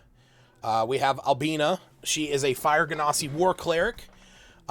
She's extremely powerful. She's the summoner cleric. We have Iluna, the Eladrin ranger, Beastmaster ranger. Crazy movement, crazy opportunities with her companion being able to get extra attacks. Also, getting the help action. Her companion also has flyby. So anytime she does send her bird into combat, I know that I can't get opportunity attacks on it. That's a challenge. Me, the goblin phantom rogue, he can turn incorporeal. Also, he's a crossbow expert, which means that he can deal a shit ton of damage to a few creatures. He almost single-handedly knocked out a rot troll. I got you. Yeah, that's fine. Cephtus is the Warforged Barbarian. He has a great sword. He has a volcanic greatsword that ignites when he rages, and he can also just deal innate damage to all creatures within 10 feet of him on his attacks. Smith, the wizard, he's an evocation wizard. He's fully focused on fire spells, so all of his spells deal fire. He has Fireball out the wazoo, because not only does he have it with his own spell slots, but he has a Staff of Fire to cast it as well. So having having clustered enemies is rough. And then I also have to deal with you, who is a changeling warlock who kind of has a lot of everybody's abilities. He has the ability to do a lot of the same stuff as a lot of other players. But one of the things that I have to contend with is, because of my cleric, I know that for the most part, that cleric's not going to be the one taking damage in most cases. She's going to have an aura, so having her, when she does move up into combat, she generally is going to be killing things when they get within range of her. But on top of that, she's also going to be killing things before they can mostly get into range of her. The ranger is going to be staying back far enough. He can cover the empty spots. Yeah, pretty much. The ranger stays far back, using her bird to fly in and out. The rogue has a ton of range. The barbarian's really the one who has to get up into range, but he also has ranged options. And because of that, I have to either rush them, and the barbarian and the cleric take most of the hits. But if I have all my enemies group up, I know that the wizard and the warlock are just going to fireball them. So planning for encounters with these players is not necessarily something that you want to do. What you want to do is, what do I do against a 21 passive perception? Bro, you tell me. The ranger in my group has a 20 passive perception. I feel your pain, man.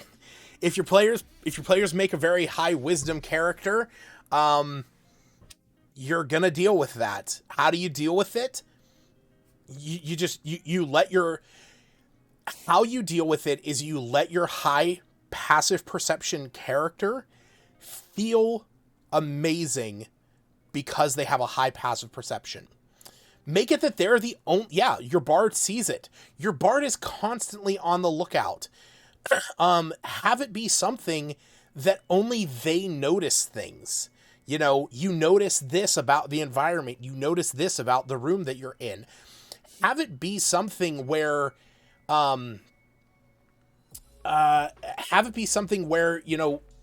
if it's gonna be there, it's gonna be there.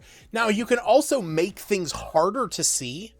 That's one of those things, though, but sometimes you just have to contend with, if your players either built your character to be that way, or your characters just ended up that way.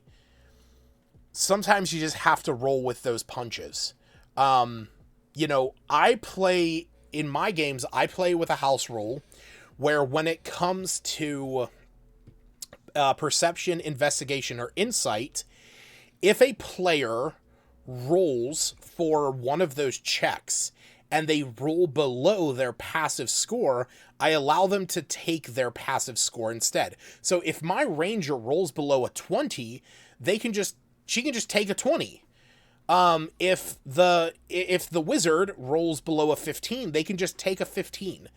So there's always going to be that moment where everyone sees anything, or there's always going to be that moment where the bard is always going to see everything. But that's fine. Make it so that sometimes, there are things that are harder to see. Thoughts on killing a PC, as undead have a few save or suck at things. If a PC... Okay, so here's my opinion on killing a PC. Never make it a gotcha thing. Never make it something that the players don't know why it happened. Okay? Now, there are some things that, what's the one I'm thinking of? I think it's a white. Life drain. Yeah, life drain is what I'm thinking of. So a white, Also a shadow. Let's see. Shadow. Yeah. So yeah, strength drain. So same thing. Um, so whites and shadows have a similar ability. So shadows have the ability of strength drain, where it reduces their strength score, and whites have the ability of life drain, where if it's where is it? Yeah. So it reduces the maximum amount of hit points. But yes, I put my players up against shadows, actually in a necromancer's tower. My players very quickly realized the danger of the situation and got out of there as quickly as possible. But you need to play it up when you deal that kind of damage to them. Something that is a one and done kind of a thing. Now, obviously, shadows are going to be, it reduces their strength by 1d4. So most players are going to have at least an 8 as if you're doing standard array. So that means they could get hit twice for maximum before they would die. But have it be that when they're hit, their bodies are emaciated, their cheeks are sunken in, their eyes are pulled back, their body aches, their muscles shrink, they feel like a waif, and they're just gaunt. And have it be like you feel like you have just lost part of your soul.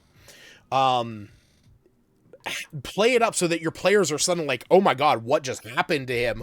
Like, we either need to deal with them now or we need to get the hell out of here. Intellect devours are another one. Yep. They yeah, I mean, they also just have the ability to to just consume you. So, but these are things that when you introduce them to the players, you either, if they, and you have to do your due diligence as the DM with this, as you're preparing the kind of creatures that you are going to be putting your players up against, you need to be wary about how it is you are presenting this information to your players. There should not be a surprise that kills your players. That is something I can't stress enough. And if your players are going up against things that are new to them, give them a chance to figure out that knowledge. The ranger in my party asks a lot if she can roll, like a nature check or an arcana check to see if she knows anything about these things. And, I've had other players who in the same moment, they're like, yeah, can I roll for this? And I had a situation where my players were going up against were-rats. They were going up against lichens. And, as the party was, role playing this, they were rolling their dice. The cleric rolled very high, and so we built it into her backstory that her, she's a war cleric, so she was part of a barrack, and so we had it where the barracks, that particular, group went after a village that was attacked by lycanthropes. They were attacked by were-rats, and so she knew about this. So when the players walked up to deal with these were-rats, they knew there was a chance to get bit. Also, it's kind of, just in the common knowledge. But it's fine to be able to give your players the chance to figure out that knowledge. You don't want them to just not know this and suddenly they get surprised by it. So if you wanted to have something like a shadow or an intellect devourer, have some NPC there, have some other creature there that the shadow goes up to and drains the strength out of and annihilates them. Have the intellect devourer steal the brain of, consume the brain of a creature and take over it, and suddenly their body is like being puppeteered by this thing.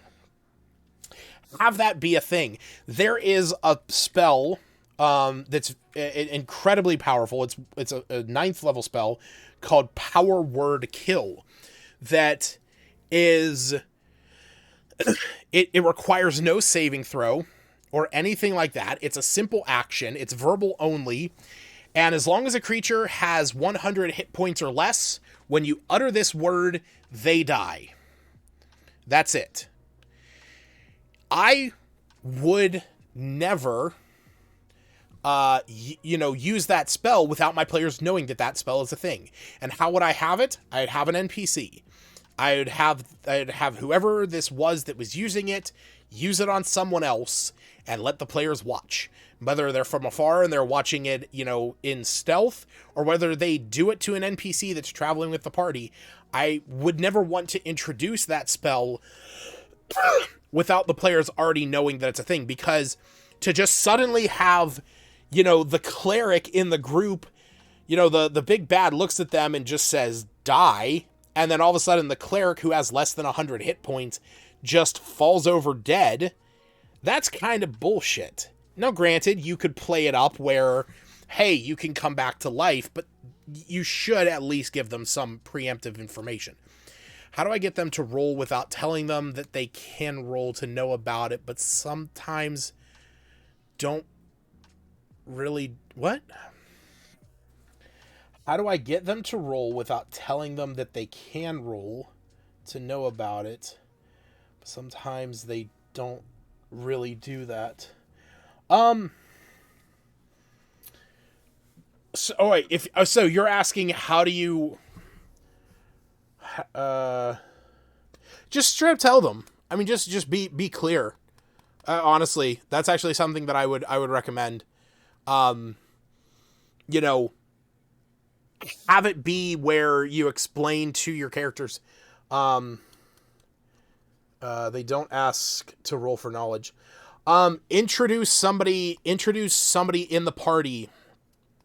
What the hell was that? Nutted? Undefined at Kelf1. Hello, if indeed, thanks. Don't know what that is. It sounds like a bot. Sorry, just kind of got distracted there. Introduce somebody in with the party. Introduce an NPC or some kind of person that your party can interact with who does do that.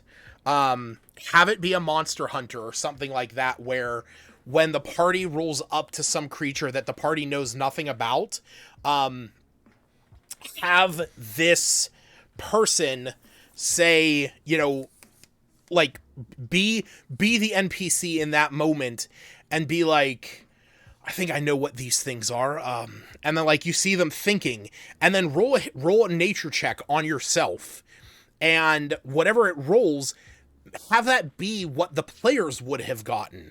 If you introduce this adventurer, this monster hunter to the party as, somebody that might tag along for an adventure, that's a good way to spurn that on.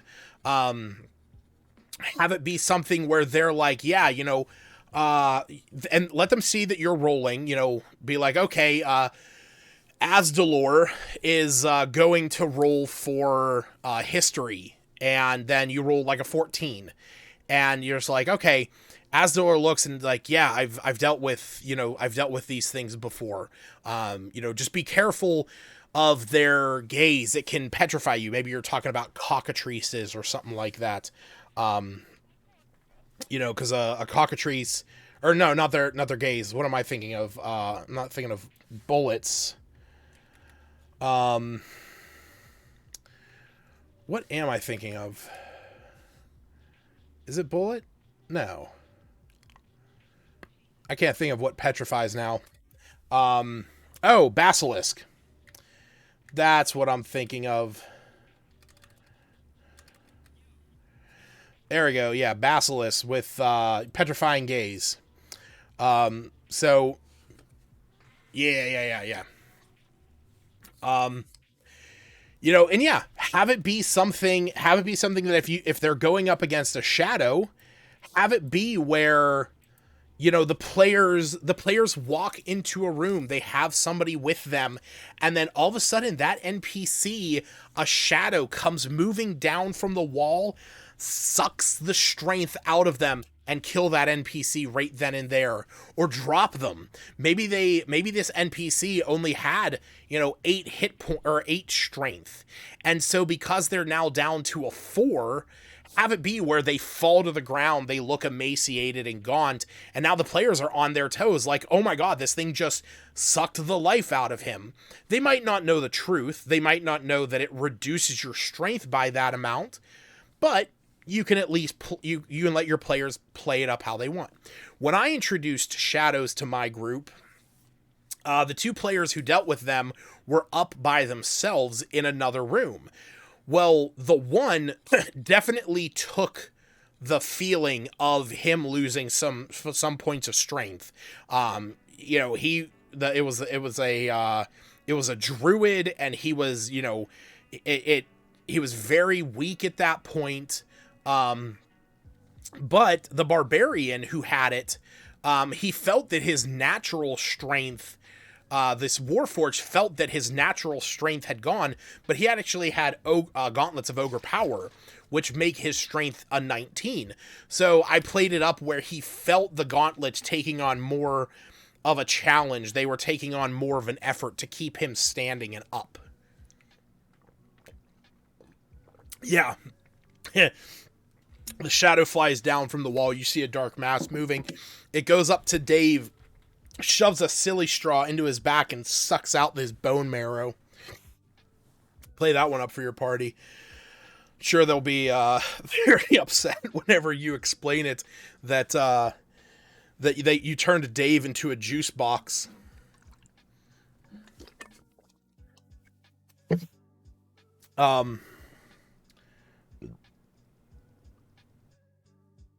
I will be right back, folks.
Okay. Sorry about that. Just had to go and deal with something, but yeah, I I see it is late. It is 2 a.m. here, so yeah. Thanks to those who stuck around, hung out for a little while. Enforcer, thanks for swinging by. It's good to talk to you as always. Stacey, thanks for hanging out and chiming in with some details about P5. And yeah, we got a good bit of work done getting those talents set up for the players. So what is basically becoming, the third show on this channel, chilling with some Lofi and doing some D&D things. Thanks for joining me on this one. I know it was a late one, but I don't have the opportunity to stream tomorrow like I normally would, so wanted to get it in tonight. Thanks again. I'll see you guys next time.